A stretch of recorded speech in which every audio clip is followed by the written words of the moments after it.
Rebuilding Zion. Nehemiah 9 and Nehemiah 10. In verses 2 and 3, we see the effect which the reading of the law had upon the hearers. First, they separated themselves from all the entanglements with strangers, or foreigners, that they had been permitting. Secondly, they confessed their own sins, as well as the iniquities in which their fathers had been involved. Then thirdly, they honored their God, by worshipping Him.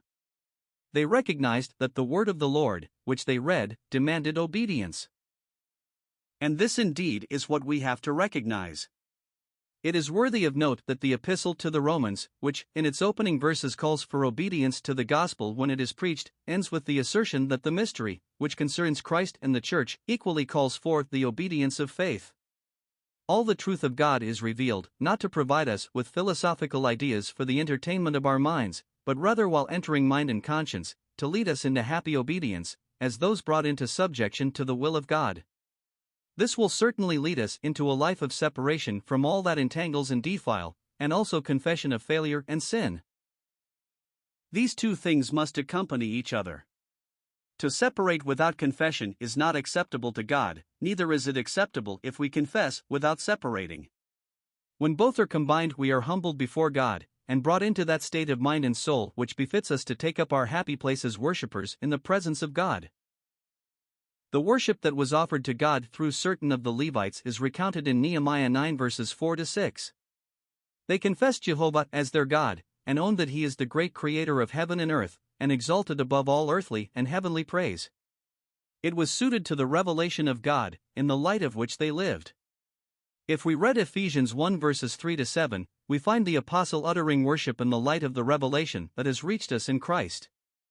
And if we read Romans 11 verses 33 to 36, we find the same apostle in the spirit of worship as he contemplated the end to which his dealings with Israel will bring them, as well as ourselves.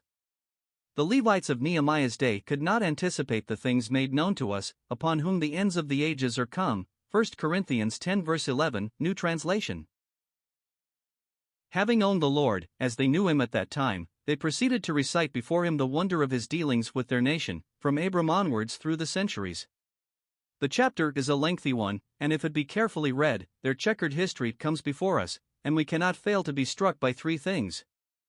First, they vindicate God in all His disciplinary dealings with them, as well as acknowledge His mighty power, that had wrought on their behalf in their deliverance from Egypt, their sustainment in the wilderness, and their possession of the promised land. In all His dealings, God had acted towards them according to both mercy and righteousness. And, in the second place, owning that the law with its right judgments and good statutes was perfect in its place, they made no attempt to justify their ancestors or themselves in their repeated sins and failures. They condemned themselves for their disobedience, which went even to the length of slaying the prophets, by whom God had testified against them and maintained His truth, and they owned the rightness of all that had come upon them, so that, though back in the land, they were still in a position of servitude to kings who were over them. This humble confession of sin was indeed good, equally with the acknowledgement of the rightness of all God's dealings with them.